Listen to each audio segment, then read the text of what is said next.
Well, tax day, did you know got taxes done, Trace?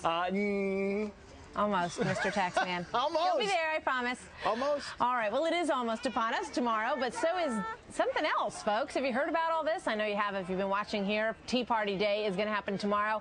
April 15th is going to mark that day. You know, Trace and I were talking about how many people are going to turn out. Nobody knows for sure, but there are some estimates that there might be hundreds of thousands of people out there protesting a lot of things, government spending, the stimulus package, and they've rolled it all up into this spirit on tax day. It's in the spirit. Look at all of them. That's where they're expected to be tomorrow. Looks like the flight path across the United States. The Boston Tea Party is the inspiration for all of this, and they're going to take place in 750 locations across the country, according to those who are involved in all this. Let's bring in today's panel. Eric Odom is one of those people. He's a national organizer for TaxDayTeaParty.com. Bill Press is a radio talk show host and host of The Bill Press Show. And Griff Jenkins is our own Fox News correspondent. Of course, he's going to be out there. I'm sure Griff will have some interesting video to send back to us tomorrow, so we look forward to that as well. Eric, let me start with you. How many people do you think are going to turn out? And, you know, where did all of this get started? And, you know, to whom do you attribute the vast organization of all this? Boy, that's a good question. To address your first question, how many do we expect to attend? Yeah. We have no idea. We do anticipate it will be well into the hundreds of thousands, or at least six figures. 10-plus cities will easily be 5,000-plus. And right now, you mentioned 500 earlier. At TaxDayTeaParty.com, we are tracking 760 cities that will occur almost simultaneously tomorrow. So this is going to be a very historic day. Now, with regards to where this started, we're still trying to figure that out ourselves. These have kind of been happening sporadically over the years, and I think it was all just kind of brewing and boiling and ready to come out in this sort of force. And Rick Santelli, when he made his rant on February 19th, kind of made the right. national call, hey, we need to get out and publicly state our distaste with government spending, and that's exactly what happened. Yeah, I'm looking at some of the signs that we're showing, and Bill Press, I want to get your thoughts on this. Some of those signs say what I've seen a lot of them say across the country, and that's no bailouts, no bonuses. These are the kind of things that have these people very angry across the country. What do you make of all this? I smell a rat, frankly, Martha. Look, I've taken part in a lot of protests. I don't see anything genuine or anything real about these protests. Let's be honest. They were organized, they were designed, they're paid for by three conservative organizations, starting with Freedom Works, which is headed by Dick Armey, former Republican House Majority Leader. Let me ask you, Bill, because you know what? We contacted Dick Armey's office and we asked him about it, and they said, you know, well, gee, we'd love to take credit for all this, but we cannot. They said that they've done some things with helping get permits and along those lines. That's what he said right there. We'd like to say that we're one of the driving forces, but we are not the driving force behind the protests. We're mainly helping activists get in touch with each other. They also went on to say that Freedom Works is one of the groups that has, you know, done some work on this, and they hope that tomorrow is just the beginning. So I guess they're pretty proud of whatever involvement they've had in this. And I also want to play, this is a soundbite from Fox and Friends this morning, Bill, and then I want you to respond to this, because these are, you said you know, these are some of the voices. These are individuals. Take a look. Okay. We've been hit by the financial crisis and the recession, and we are like everyday Americans. We don't want our neighbors paying for our mortgage. We don't want excessive taxes, and we want fiscal responsibility with our tax dollars.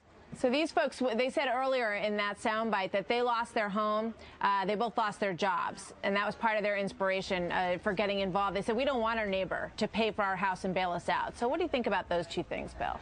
No, those are genuine sentiments on their part. I'm not blaming anybody for taking part in these things. And some people, a lot of people, millions of Americans have really been hurt by this economic crisis that we're in, Martha. But my point is, the timing of this I just find very suspicious. Where were all of these? If the object is really too much government spending, where were all these people for the last 8 years when George Bush gave us the biggest federal deficits and the biggest federal budgets ever? Where were we when the budget was being debated in the Congress? I think a lot of people think that this was starting to brew then, and you know, you hear a lot of anger about George Bush doubling the deficit, and you hear that from conservatives as well. So and that has now been tripled. We're now talking $10 trillion. Go ahead. Right, but my point is that at that time they were the largest, the biggest deficit in history. One after another, 8 in a row. Where were these protesters? Why is it that they occur in the first 12 weeks of the Obama administration? This is disingenuous. Go ahead, Eric. This is disingenuous. This is disingenuous to argue that we were silent last year when Bush pushed through the socialist-style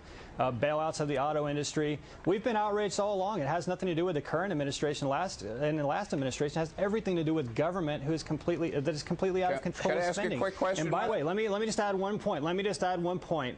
Last year, when the Don't Go movement got started during the energy debate, these same tinfoil type people said that the oil companies were funding what we were doing online. I would love to get that check, and I would love to know where to send the invoice. But the reality is, these are everyday Americans who have worked countless hours over the last 6 weeks, and it's an insult to us for those who are just making things up and hoping that something sticks, and it needs to stop. It's absolutely ridiculous. Bill, I'm not sure where the anger comes from towards these people, Bill. I'm curious about it, because to me it's, it's free speech. A lot of people are disgruntled about the economy. A lot of people are unhappy, and I see this very much being a bipartisan issue. You've got people out there who are Republicans, who are Democrats, who are independents, who are ticked off, to be frank. Right. No, of course there are, Martha. And listen, I think you're totally misrepresenting what I'm saying. I am not at all criticizing the people who are out at these protests or denying that they've got every good reason to be angry. Okay. What I'm pointing out is it is very politically suspicious that there were no protests last April 15, but suddenly they're all occurring this year. All I'm saying is I smell a rat. Look, the economy was in much better shape, not in great shape. If I can just finish, Eric, if I can just finish, Eric, I have to tell you where I'm coming from on taxes. On April 15, I count my blessings. I'm an American. I'm proud to be an American. I'm grateful to be an American. I think about the great schools we have, the great military we have, and I gladly pay my taxes. All right, let's talk to taxpayer Griff Jenkins and see what he thinks about this. I assume Griff pays his taxes. I don't want to raise any red flags for you or anything, buddy. But go ahead. What are you seeing out there, Griff? You're reporting on this. Well, that's great stuff, Martha, that we're seeing between Bill and Eric. Look, here's the deal, right? Where does it go? It goes back to the Boston Tea Party. It was America's first grassroots movement ever, and it led to the birth of this great nation. What you're seeing now is a lot of passion on both sides. There's a political point here, though, Martha. Tomorrow's a significant day. It's going to be the first barometer. If thousands, hundreds of thousands of people turn out, and Eric said over 700 cities, we had our map up. If it's a big turnout, then I think that populist anger and those sentiments, people getting energized over the excesses of a new administration in Congress, well, that point will be made, and it'll be a big political point made. If it's a lackluster event, as Bill points out, then I think that's going to score big points for the Democrats. Yeah. Bill, I was thinking about, prior protests, and I thought about some of the protests about the Iraq War, for example, okay? And a lot of people during that said, this is a small number of people who are saying this, but in many ways, it was a sentiment, one of the sentiments that went to electing President Barack Obama. So I think it's wrong to sort of, say, oh, this comes from a larger organization, or you have to recognize, and I think you are in what you're saying here, that there is a real, honest disgruntlement on the part of a lot of people about the way this economic crisis is being handled. Do you recognize that? Of course. Well, I think there's a lot of pain because of the economic crisis, Martha, and there's a lot of anger, particularly at Wall Street, because they got the money. They didn't put the money out where money was needed, and they used a lot of that money to pay the bonuses. But look, first of all, in the Iraq War, I wish there had been massive protests in the streets against the Iraq War. There were not. And again, if these people look, well, there were. I'm appalled. I'm appalled. Oh, come on, there were not. I was out there against the war, the one march in Washington. There were anti-war protests all across the country during the Iraq War.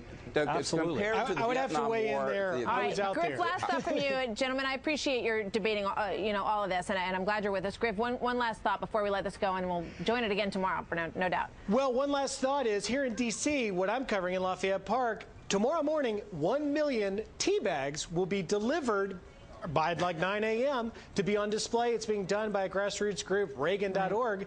What will that say? And we should also point out that they're not just mad at Wall Street. They're mad at the government. They're mad at a lot of people who they think have misused their trust. Bill Press, thank you, Bill. Eric Odom, thank you very much. Griff Jenkins, Martha, thanks good for to talk having me. to all of you. Appreciate it. Thanks, gentlemen.